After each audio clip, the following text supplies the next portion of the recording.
یہ کہانی ہے آدم علیہ السلام کی۔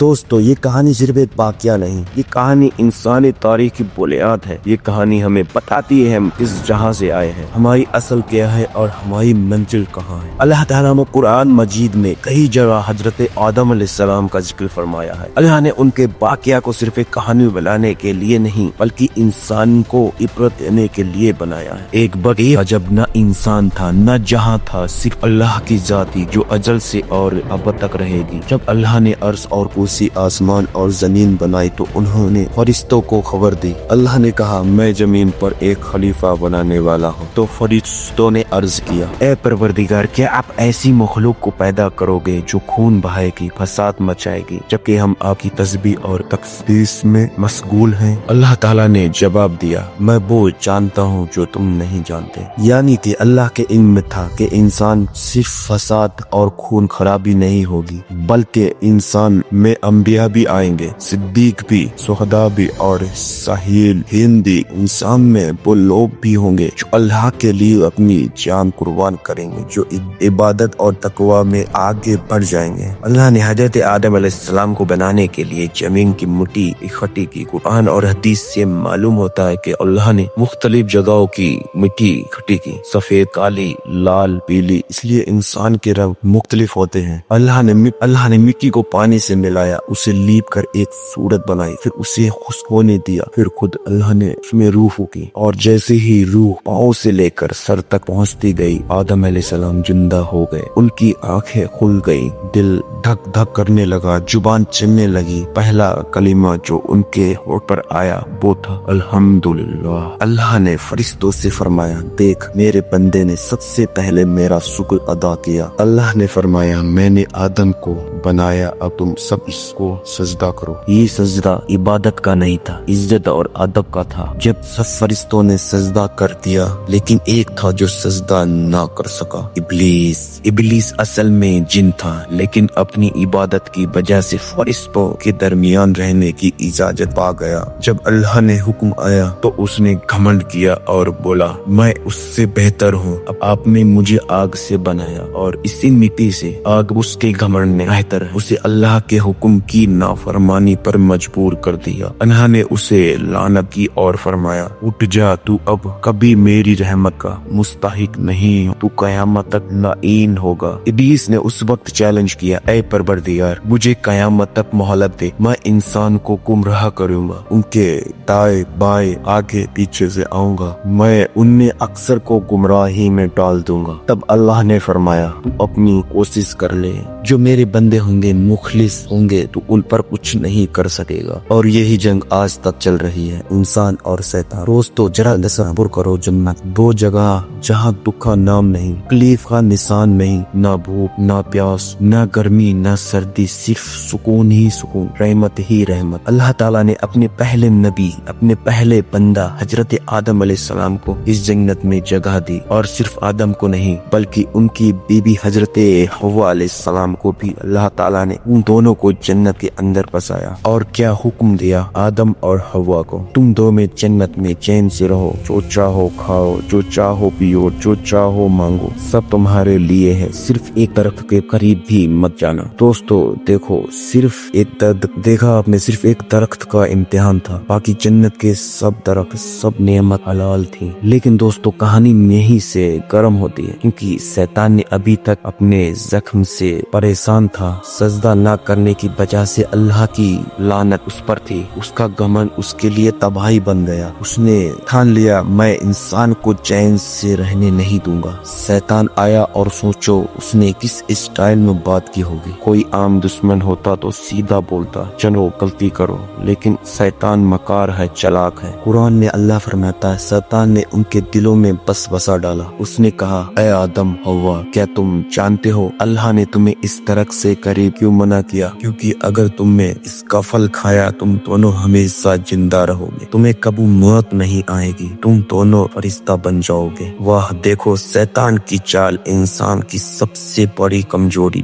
पकड़ ली, हमेशा जीने की ख्वाहिश। आदम अलैहिस्सलाम और हव्वा अलैहिस्सलाम को समझना चाहिए था कि अल्लाह ने मना किया है तो कोई वजह होगी, लेकिन शैतान ने उनके कसम खाई, मैं तुम्हारा सच्चा खैरुखा हूँ। और जब कोई कसम खाता है तो इंसान का दिल हिल जाता है। आखिरकार दोनों ने उस तरह का फल खा जैसे यारे होंठों पर वो फल लगा, जिन्नत का लिबास उठ गया, दोनों के जिस्म जाहिर हो गए, वो शर्मिंदा हो गए, फौरन जन्नत के पत्तों से अपने आप को ढकने लगे और अल्लाह ताला की निदा आई, ऐ आदम मैंने तुम्हें मना नहीं किया था, मैंने तुम्हें नहीं कहा था कि शैतान तुम्हारा खुला दुश्मन है, तुमने उसकी बात क्यों मानी। दोस्तों यहाँ से एक अजीब सबक मिलता है, गुनाह का नतीजा फौरन निकलता है। जो इंसान अल्लाह की नाफरमानी करता है उसकी इज्जत उसका सुकून सब छिन जाता है। अल्लाह ने फरमाया अब तुम दोनों नीचे उतर जाओ जमीन पर, वहाँ तुम्हें रहना होगा, जीना होगा, मरना होगा और वापस मेरे पास लौट आना होगा। सोचो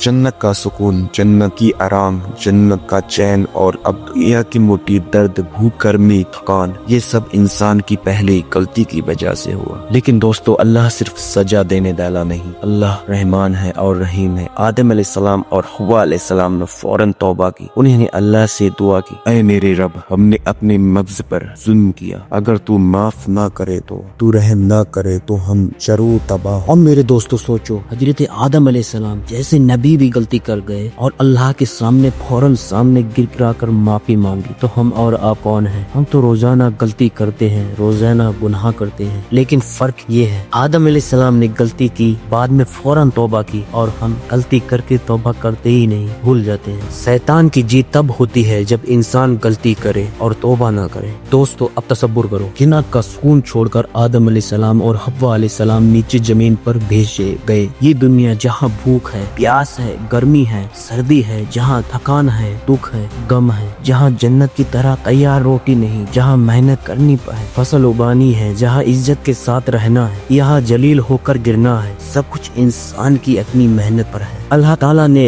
उनसे फरमाया तुम्हें यहाँ रहना है, तुम्हें यहाँ मरना है और फिर क़यामत के दिन तुम्हें मेरे पास लौट कर आना है। और फिर आदम अलैहिस्सलाम को पहले ही दिन से ही समझ आ गया कि दुनिया आसान जगह नहीं, यहाँ मेहनत करनी पड़ेगी, यहाँ सब्र करना पड़ेगा, यहाँ से आदम अलैहिस्सलाम और हव्वा अलैहिस्सलाम के बीच हुए पहली नस्ल दुनिया में आई। और दोस्तों सोचो जरा, ये पहली बार हुआ कि इंसान ने अपने जैसे दूसरे इंसान को जन्म देते देखा। ये इंसानियत की पहली नस्ल थी। अल्लाह ताला ने आदम अलैहिस्सलाम को सिर्फ इंसान बनाने के लिए नहीं बल्कि नबी बनाया। उन्होंने अपने बच्चों को तौहीद सिखाई। देखो सिर्फ अल्लाह को मानो, सिर्फ उसी की इबादत करो, सिर्फ उसी को सजदा करो, शैतान से बच कर रहो। सब्सक्राइब। आज मैं आपको एक ऐसे शख्स की कहानी सुनाने वाला हूँ जो आपको हैरान कर देगी। एक ऐसे शख्स की कहानी जो इतना घमंडी था कि उसने खुदा होने का दावा कर दिया। उसका नाम था फ़िरऔन। उसका अंजाम क्या हुआ और सबसे बड़ी बात, उसका जिस्म आज भी म्यूजियम में मौजूद है। सवाल ये है ये जिस्म 3000 साल के बाद भी सेफ है, और क्या कुरान ने इस बात को पहले ही बता दिया था? आइए डिटेल में जानते हैं। कुरान में फ़िरऔन का जिक्र 70 से भी ज्यादा मरतबा आया है। फ़िरऔन वो था जो हजरत मूसा अलैहिस्सलाम के दौर में मिस्र यानी इजिप्ट का हुक्मरान था। उसने खुद को खुदा कह दिया था। कुरान सूरह नाज़ियात 24, मैं तुम्हारा सबसे बड़ा रब हूँ। उसने बनी इसराइल पर जुल्म किया, उनके बच्चों को कत्ल करवाया और औरतों को जिंदा रखा। मतलब ये था कि जुल्म और घमंड की हद पार कर दी थी। और फिर ये हुआ कि हजरत मूसा अलैहिस्सलाम को अल्लाह के हुक्म से बनी इसराइल को मिस्र से निकाल कर ले गए। फ़िरऔन ने अपनी फौज के साथ उनका पीछा किया। जब वो समंदर तक पहुंचे, अल्लाह ने मूसा अलैहिस्सलाम के लिए समंदर को फाड़ दिया और वो बनी इसराइल के साथ पार कर गए। फ़िरऔन और उसकी फौज भी पीछे घुस गई, लेकिन समंदर दोबारा बंद हो गया और वो उसमें गर्क हो गए। फ़िरऔन के साथ एक अलग चीज हुई, उसका जिस्म गर्क होने के बावजूद भी बचा लिया गया। सूरह यूनुस आयत नंबर 92, आज हम तेरी लाश को बचा लेंगे ताकि तू लोगों के लिए निशानी बन जाए जो तेरे बाद आएंगे। ये आयत खुद एक अजीम मौजज़ा है। कुरान ने 1400 साल पहले ये बता दिया था कि फिरौन का जिस्म लोगों के लिए एक निशानी बनकर रह जाएगा, और आज सच में उसका जिस्म कैरो इजिप्ट में म्यूजियम में मौजूद है, जिसे दुनिया भर के लोग देखने आए। फिरौन का असल नाम रामसेस माना जाता है। 1898 में इसकी मम्मी डिस्कवर हुई थी। जब साइंटिस्ट ने इसकी रिसर्च की तो पता चला कि वो समुंदर में डूबा हुआ था।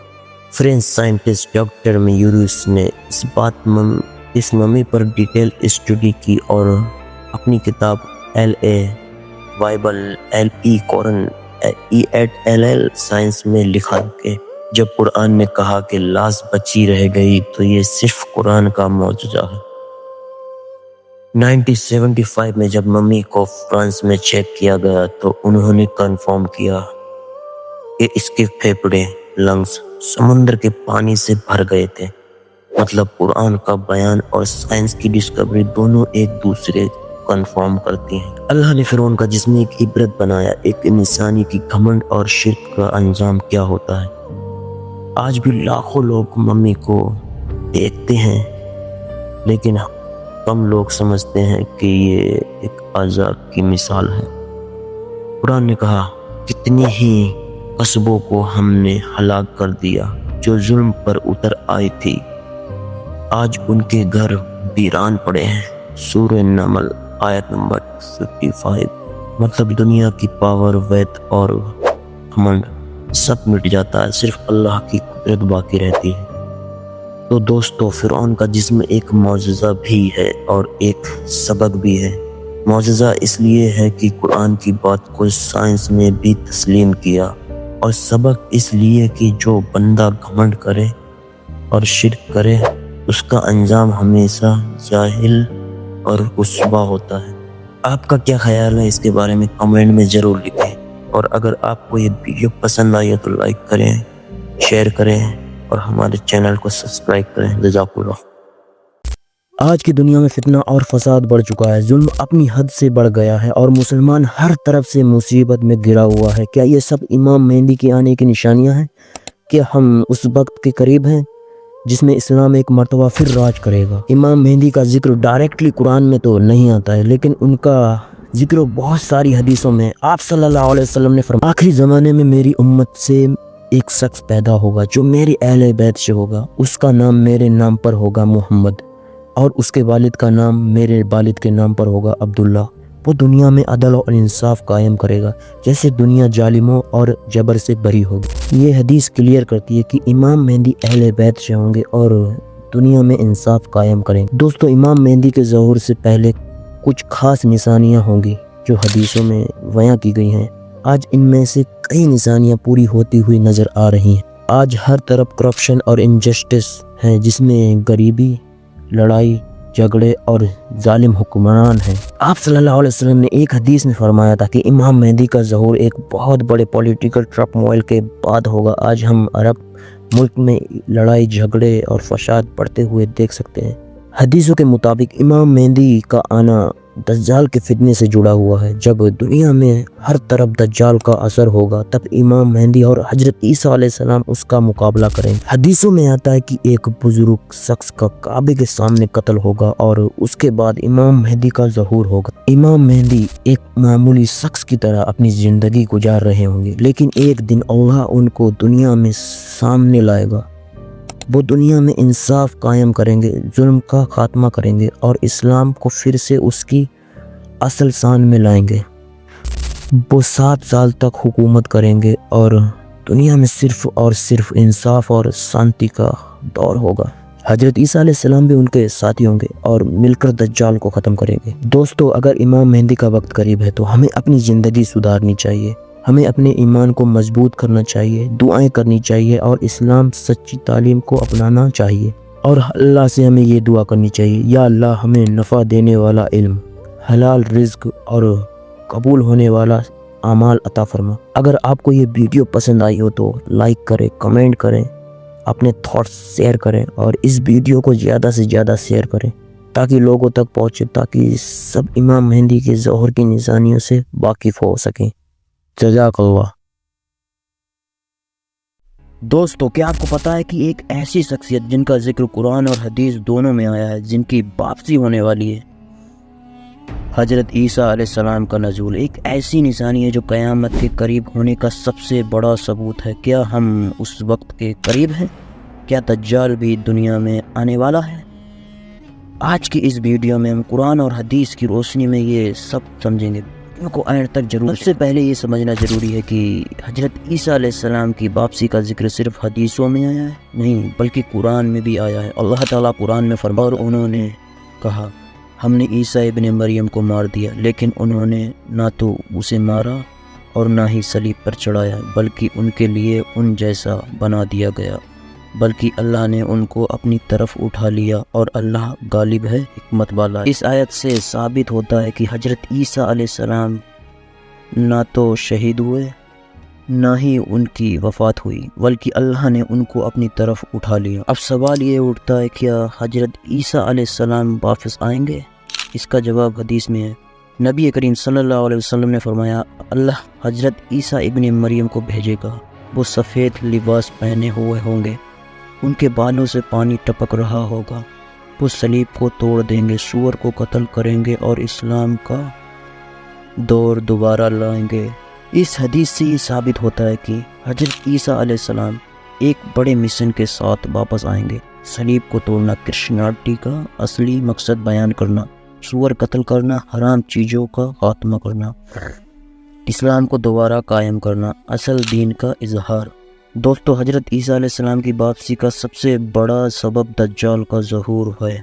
دجال ایک بہت بڑا فتنہ ہوگا۔ نبی کریم صلی اللہ علیہ وسلم نے فرمایا، دجال دنیا میں 40 دن تک رہے گا۔ پہلا دن 1 سال کے برابر ہوگا، دوسرا دن 1 مہینے کے برابر ہوگا، تیسرا دن 1 ہفتے کے برابر ہوگا اور باقی کے دن عام دنوں جیسے ہوں گے۔ حضرت عیسیٰ علیہ السلام کا کام دجال کا خاتمہ کرنا ہوگا۔ وہ دجال کو وادی لود اسرائیل کے قریب قتل کریں گے۔ دوستو، حضرت عیسیٰ علیہ السلام کی واپسی کی نشانیاں بہت قریب ہیں، لیکن سوال یہ ہے ہم اس وقت کیا کریں؟ اپنے ایمان کو مضبوط کریں، قرآن اور سنت پر عمل کریں، دجال کے فتنے سے بچنے کے لیے سورہ الکہف کی 10 آیات یاد کریں۔ نبی کریم صلی اللہ علیہ وسلم نے فرمایا، جو سورہ الکہف کی 10 آیات یاد کرے گا وہ دجال کے فتنے سے محفوظ رہے گا۔ دوستو، یہ تھا قرآن اور حدیث کی روشنی میں حضرت عیسیٰ علیہ السلام کے نزول کا تفصیلات باقیہ۔ کیا آپ کو لگتا ہے کہ یہ وقت قریب ہے؟ اپنی رائے کامنٹ میں ضرور لکھیں۔ اگر آپ کو یہ ویڈیو پسند آئی ہو تو لائک کریں، شیئر کریں اور ہمارے چینل کو سبسکرائب کریں۔ اگلی ویڈیو کس ٹاپک پر ہونی چاہیے نیچے کامنٹ میں بتائیں ضرور۔ یہ بات ہے قرآن کی، یہ کوئی قرآن نہیں ہے، یہ بس جھوٹی شاعری ہے، محمد کی شاعری۔ کہانی اس آگ کی ہے جو ایک انسان اور اس کی بیوی کے لیے بھڑکائی جائے گی۔ ابو لہب اور اس کی بیوی ام جمیل دونوں کا ذکر اللہ نے قرآن میں کیا ہے۔ ابیہ باجی، سنا آپ نے؟ کون سی بات؟ ام جمیل کا ہار اس کے گلے کی رسی بنے گا آخرت میں۔ رسول اللہ صلی اللہ علیہ وسلم کے چچا ابو لہب جو نبی کے سب سے بڑے دشمن تھے، وہ نبی کریم صلی اللہ علیہ وسلم کو تنگ کرتے تھے، ان کا مذاق اڑاتے تھے اور لوگوں کو ان کے خلاف بھڑکاتے۔ ایک دن آپ صلی اللہ علیہ وسلم صفا کی پہاڑی پر کھڑے ہوئے اور آواز لگائی، وہ پہاڑ پر کون ہے؟ محمد۔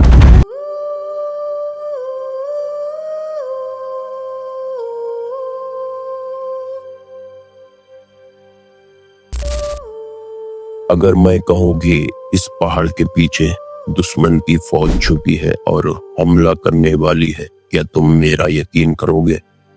تو لوگ بولے، بالکل کریں گے، کیونکہ آپ سچے ہیں، آپ امین ہیں، آپ صدیق ہیں، آپ محمد ہیں۔ تو سن لو، میں تمہیں اللہ کے عذاب سے ڈراتا ہوں، صرف ایک ہی اللہ کی عبادت کرو جو ساری کائنات کا مالک ہے۔ لیکن اس وقت ابو لہب غصے میں بولا، بھتیجے تبا لکا अली हाजा जमातना। सत्यानाश हो तेरा, टूट जाएं तेरे हाथ। क्या तूने हमें इसीलिए यहाँ जमा किया है? वो हर जगह आप सल्लल्लाहु अलैहि वसल्लम का पीछा करता, लोगों से कहता ये नई शायरी लेकर आया है, इनकी बात मत सुनो। उसकी बीबी उम्मे जमील ही दुश्मनी में। आप सब तो मक्का के बड़े सरदार हैं, फिर अहमद का बॉयकॉट क्यों नहीं करते? सही कहा, बॉयकॉट करो उसका। हाँ, बॉयकॉट करो उसका। सही कहा। हाँ, बॉयकॉट करो उसका। पीछे नहीं रही, वो रास्ते में कांटे बिछाती, लोगों को भड़काती और कहती मेरे गले का ये हार मैं उसको दूंगी जो मोहम्मद के खिलाफ खड़ा होगा। अबू लहब ने अपने दोनों बेटों को मजबूर किया कि वो आप सल्लल्लाहु अलैहि वसल्लम की बेटियों को उम्मे कुलसुम और रुकैया रज़ी अल्लाह तआला अन्हा को तलाक दे दे। इसीलिए अल्लाह ने पूरी सूरह नाजिल की, सूरह लहब। अबू हादी, हमें वो सूरह तो सुनाओ जो नबी पर नाजिल हुई है। बिस्मिल्लाहिर्रहमानिर्रहीम। तब्बत यदा अबी लहब वतब मा अगना अन्हु मालुहु वमा कसब सयस्ला नारन ذات लहब वम्रअतुहु हम्मालतल हतब फी जीदिहा हब्लुम मिन मसद। अबू लहब के हाथ टूट गए और वो हलाक हुआ। उसका माल और उसकी औलाद उसके किसी काम नहीं आई।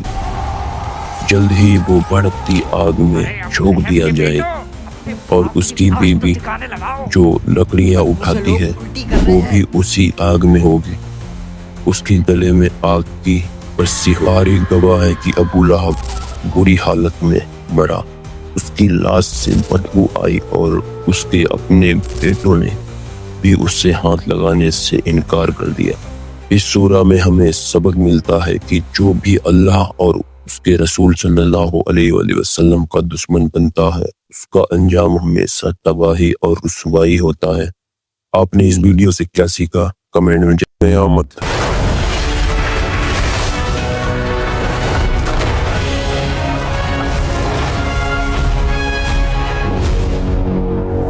और मैदान हश्र के बाद तसव्वुर करो एक लम्हे के लिए आप खड़े हो हमेशा की दहलीज पर।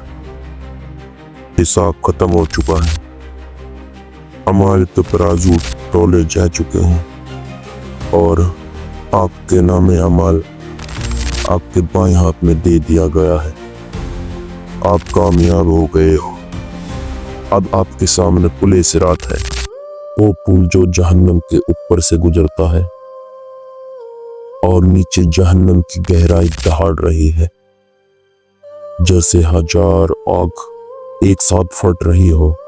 कुछ लोग इस पुल को बिजली की चमक की तरह पार करते हैं और कुछ हवा की तरह, कुछ घुटनों के बल खौफ से लरसते हुए रेंगते हुए और कुछ गिर जाते हैं जिनके अमल कमजोर और दिल खाली हो। और फिर अल्लाह की रहमत से आप आगे बढ़ते हैं, पुले सिरात पीछे रह जाता है। जहन्नम अब आपके लिए खतरा नहीं। फिर आप देखते हो जन्नत के अजीम दरवाजे कि नूर से बनाए गए हैं। उनकी चौड़ाई 40 साल के सफर जितनी है। आप सल्लल्लाहु अलैहि वसल्लम ने फरमाया जन्नत के 8 दरवाजा उनके लिए है। उसका नाम है बबू सलाह जो नमाज से जुड़े रहे। दूसरा दरवाजा उनके लिए है, उसका नाम है बबू रैयान जो रोजे रखते रहे। तीसरा दरवाजा उनके लिए है जो उसका नाम है बबू सदका जो सदका देते रहे। चौथा दरवाजा उनके लिए है, उसका नाम है बबू जिहाद जो अल्लाह के रास्ते में जिहाद करते रहे। और पांचवा दरवाजा उनके लिए है, उसका नाम है बबू हज जो बैतुल्लाह का सफर करके आए। छठा दरवाजा उनके लिए है कि बबुल कज़म दैज उसका नाम है जो गुस्से को पी गए। और सातवां दरवाजा उनके लिए है, उसका नाम है बबुल अमल जो बगैर हिसाब के जन्नत में गए। आठवां दरवाजा का नाम अब उस जिक्र है जो अल्लाह के जिक्र में मशगूल रहते थे, और एक खास मुकाम है जो जहां एक रूह को सभी 8 दरवाजे से बुलाया जाएगा, और ये मकाम हजरत अबू बकर रजी अल्लाह तआला अन्हा का है। और फिर रिजवान जन्नत का फरिश्ता मुस्कुराहट के साथ कहेगा, सलामती हो तुम पर, तुमने खूब अमाल किया, अब दाखिल हो जाओ हमेशा के लिए। सबसे पहले जन्नत का दरवाजा रसूल अल्लाह सल्लल्लाहु अलैहि वसल्लम खटखटाएंगे और उनके पीछे उम्मत होगी जिनके चेहरे चांद की तरह रोशन होंगे। जन्नत का दरवाजा खुलता है और एक ऐसी खुशबूदार हवा आपको महसूस होती है जैसे दुनिया में कभी नहीं हुई, और फिर एक आवाज आती है, तुम्हारे लिए जिंदगी है, अब कभी मौत नहीं, तुम्हारे लिए सेहत है, अब कभी बीमारी नहीं, तुम्हारे लिए जवानी है, अब कभी बुढ़ापा नहीं, तुम्हारे लिए खुशी है, अब कभी गम नहीं। और फिर आप नबी करीम सल्लल्लाहु अलैहि वसल्लम के पीछे जन्नत में दाखिल होते हो। वहाँ मिट्टी ज़ाफ़रान और कस्तूर से बनी है, पत्थर मोती और याकूत के हैं, दरख्त इतने बड़े हैं कि घोड़ा 100 साल दौड़े तो भी साया खत्म ना हो। फरिश्ता आपको आपका महल दिखाता है जो हमेशा के लिए आपका है, उसमें रब के हाथों से तैयार खाना है, फल, गोश्त, मशरूम, हर टेस्ट दुनिया के सब टेस्ट से बेहतरीन। फिर आपके अपने, आपके वालिदैन, बीवी, औलाद सब आपके पास आ जाते हैं। आप सब हमेशा के लिए इकट्ठा हो जाते हो। अगर आप शादीशुदा थे और दोनों जन्नत में आए तो रिश्ता हमेशा के लिए जुड़ जाता है, न झगड़े न दुख, सिर्फ मोहब्बत। अगर दुनिया में शादी न हुई तो अल्लाह आपको ऐसा साथी देंगे जो हर तसव्वुर से ज्यादा हसीन होगा। फिर जन्नत की जिंदगी शुरू होती है और दावत, सैर, परिंदों की तरह उड़ना, अनबिया और शहाबा के साथ मुलाकात, और जन्नत में 100 दर्जात में बुलंद मकाम तक पहुंचना। सबसे बुलंद मकाम अल-फिरदौस है जहां अल्लाह का अर्श है और जहां से जन्नत की महरें निकलती हैं। अल्लाह ताला आपको और हमें जन्नत में जाने की तौफीक अता फरमाए, आमीन। हर इंसान अपनी जिंदगी में किसी न किसी शख्सियत से मुतासिर होता है, मगर क्या आपने कभी सोचा है दुनिया के सबसे अजीम इंसान मोहम्मद सल्लल्लाहु अलैहि वसल्लम कौन थे, जिनके नाम पर करोड़ों दिल धड़कते हैं, जिनकी सुन्नत पर लोग अपनी जिंदगी कुर्बान कर देते हैं। आप सल्लल्लाहु अलैहि वसल्लम सिर्फ एक नबी नहीं थे, वो एक बेहतरीन शौहर थे और एक सच्चे दोस्त थे, और सबसे बढ़कर इंसानियत के रहनुमा थे। जब लोग अंधेरों में थे, जब जुल्म का राज था, जब औरतों को जिंदा दफन कर दिया जाता था, तब अल्लाह ने भेजा अपना नूर मोहम्मद सल्लल्लाहु अलैहि वसल्लम। आप सल्लल्लाहु अलैहि वसल्लम ने कभी किसी पर जुल्म नहीं किया, कभी झूठ नहीं बोला, कभी किसी से बदला नहीं लिया, सिर्फ और सिर्फ रहमत बनकर आए सबके। कुरान में अल्लाह कहता है, और हमने आपको पूरी दुनिया के लिए रहमत बनाकर भेजा। आज के दौर में हमें फिर से मोहम्मद सल्लल्लाहु अलैहि वसल्लम की जरूरत है, उनकी सुन्नत की, उनके अखलाक की, उनके सब्र की और उनकी रहमत। अगर हम चाहें कि दुनिया बेहतर हो तो हमें मोहम्मद सल्लल्लाहु अलैहि वसल्लम को समझना होगा, अपने दिल में उनका इश्क जगाना होगा। क्या आप मोहम्मद सल्लल्लाहु अलैहि वसल्लम को अपनी ज़िंदगी का रहनुमा बना चुके हो?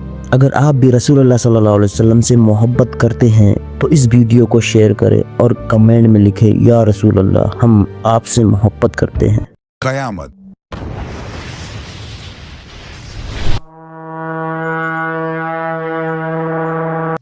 दोस्तों, नबी करीम सल्लल्लाहु अलैहि वसल्लम ने फरमाया था, क़यामत से पहले ऐसी ऐसी निशानियां सामने आएंगी जो इंसान को हिलाकर रख देंगी। और आज हम देखते हैं कि वो निशानियां एक एक करके सामने आ रही हैं। इल्म कम होता जाएगा, उलमा की कदर कम होगी और जहालत बढ़ जाएगी। लोग इल्म हासिल करेंगे, किताबें पढ़ेंगे, लेकिन अमल से दूर हो जाएंगे। झूठ इतना आम हो जाएगा कि लोग उससे मजाक समझेंगे। मीडिया और सियासत, तिजारत, हर जगह धोखा और झूठ छा जाएगा। हलाल रोजी मुश्किल हो जाएगी और हराम तरीकों से दौलत जमा करना आम हो जाएगा। लोग दुनिया को असली कामयाबी समझेंगे, जैसे कि उन्हें कभी मौत ही ना आनी हो, और आसमान छू लेने वाली इमारतें बनेंगी। फैशन और शोहरत का कंपटीशन बढ़ जाएगा, गुर्बत बढ़ेगी और अमीर होते जाएंगे। मस्जिदें बनेंगी लेकिन उनमें रूहानियत कम हो जाएगी। कुरान की तिलावत कम हो जाएगी, मगर गाने, फजूल गुफ्तगू और गुमराही बढ़ जाएगी। ये सब आने वाले तूफान का पहला हिस्सा होगा। और फिर आएगा एक बड़ा फितना, दज्जाल। उसकी शक्ल सूरत अजीब होगी, एक आंख से अंधा होगा, उसके माथे पर काफिर लिखा होगा जिसे हर मोमिन पढ़ेगा। वो इतना बड़ा फितना और जबरदस्त फितना होगा कि लोग उसकी बातों में आकर धोखा खा जाएंगे। वो लोगों को जन्नत और जहन्नम दिखाएगा, लेकिन असल में उसकी जन्नत अजाब होगी और उसकी जहन्नम असल में जन्नत होगी। और फिर याजूज माजूज धरती पर तबाही मचाएंगे, नदियों और झीलों पर पानी पी जाएंगे, हर तरफ फसाद बरपा। और जब वो अपनी शिद्दत पर होंगे तो अल्लाह के नबी ईसा अलैहिस्सलाम उनकी हलाकत की दुआ करेंगे। अल्लाह ताला उन्हें एक बीमारी भेजकर मिटा देंगे और जमीन लाशों से भर जाएगी। फिर अल्लाह बारिश भेजकर सब कुछ साफ करेगा और लोगों के दिल दहशत से भर जाएंगे। कत्लो गारत आम हो जाएगा। जमीन अपनी दौलत, सोना, चांदी और खजाने बाहर निकाल देगी। फिर वक्त तेजी से गुजरने लगेगा। एक साल एक महीने जैसा लगेगा, एक महीना एक हफ्ते जैसा और एक हफ्ता एक दिन जैसा। फिर इंसान या तो जन्नत का बाग होगा या जहन्नम का गड्ढा, और जो जन्नती होगा वो हमेशा जन्नत में रहेगा और जो जहन्नमी होगा वो हमेशा जहन्नम में रहेगा। दुनिया की जिंदगी सिर्फ एक ख्वाब लगेगी और आखिरत ही असल। दोस्तों, क़यामत की निशानियां हमें होशियार करने के लिए हैं, ताकि हम अपनी जिंदगी को बेहतरीन बना सकें और अल्लाह की तरफ पलट सकें। सवाल यह है, क्या हम तैयार हैं? दोस्तों, दुनिया एक बहुत ही अहम दौर से गुजर रही है। इजराइल और गाजा की जंग दुनिया भर में एक बड़ा इशू बन चुकी है। हर मुसलमान ये सोच रहा है, क्या ये आखिरी जंग का आगाज है? क्या ये वही जंग है जिसका जिक्र हदीसों में आया है? क्या ये क़यामत की एक बड़ी निशानी है? आज हम कुरान और हदीस की रोशनी में इस पर नजर डालेंगे, तो वीडियो को आखिर तक जरूर देखें। लाइक एंड सब्सक्राइब करना ना भूलें। दोस्तों, इजराइल और फलस्तीन का ये तनाज़ा 1948 से चल रहा है, जब इजराइल को एक मुल्क बनाया गया था। तब से लेकर फलस्तीनियों के मुसलमानों पर जुल्म हो रहा है। आज गाजा में मजलूम मुसलमान बमबारी का शिकार हैं। मस्जिद, मदरसे और घर तबाह किए जा रहे हैं। हजारों बेगुनाह मुसलमान शहीद हो चुके हैं, जिसमें बच्चे और औरतें भी शामिल हैं। दोस्तों, हदीस में एक बड़ी जंग का जिक्र है जो मुसलमान और यहूदी के दरमियान होगी। आप सल्लल्लाहु अलैहि वसल्लम ने फरमाया, एक वक्त आएगा जब मुसलमान यहूदी के दरमियान एक बड़ी जंग होगी। उस वक्त हर पत्थर, हर पेड़ कहेगा, ऐ मुसलमान यहूदी मेरे पीछे छुपा है, इसको कत्ल कर। क्या आज के हालात इस हदीस से मिलते नहीं हैं? इजराइल का ताकतवर होना, फलस्तीन पर जुल्म बढ़ना, मुसलमान का एक नए दौर में दाखिल होना, ये सब अहमियत रखता है। दोस्तों, इस्लाम में एक बड़ी जंग का जिक्र है जिसे मलहमतु कुबरा कहा गया है। एक हदीस में आता है, आखिरी जमाने में एक अजीम जंग होगी जिसमें मुसलमान और कुफ्फार आमने सामने आएंगे। इस जंग के बाद इमाम मेहदी का ज़हूर होगा। इस जंग की निशानियां क्या हैं? एक तरफ मुसलमान और दूसरी तरफ कुफ्फार। पूरी दुनिया में जंग का माहौल, बेगुनाह का शहीद होना, इस्लाम और कुफ्र के दरमियान फैसला। क्या ये गाजा के हालात इस तरफ इशारा कर रहे हैं? ये सोचने का मुकाम है। दोस्तों, हमें सिर्फ न्यूज़ देखकर अफसोस नहीं करना चाहिए, हमें अपनी ज़िंदगी को इस्लाम के मुताबिक ढालना होगा। हमें क्या करना चाहिए? कुरान और सुन्नत को अपनाना, नमाज और दुआ का एहतिमाम करना, मुसलमानों की मदद करना, सब्र और ईमान पर मजबूती से बने रहना। अल्लाह ने कहा है, सब्र करो, यकीनन अल्लाह सब्र करने वालों के साथ है। दोस्तों, आज की वीडियो का मकसद सिर्फ ये बताना नहीं था कि दुनिया में क्या हो रहा है, بلکہ یہ سمجھانا تھا اسلام ہمیں کیا بتاتا ہے اور ہمیں کیا کرنا چاہیے۔ اگر آپ کو یہ ویڈیو پسند آئی ہو تو لائک اور شیئر ضرور کریں اور ہمارے چینل کو سبسکرائب ضرور کریں۔ اللہ حافظ۔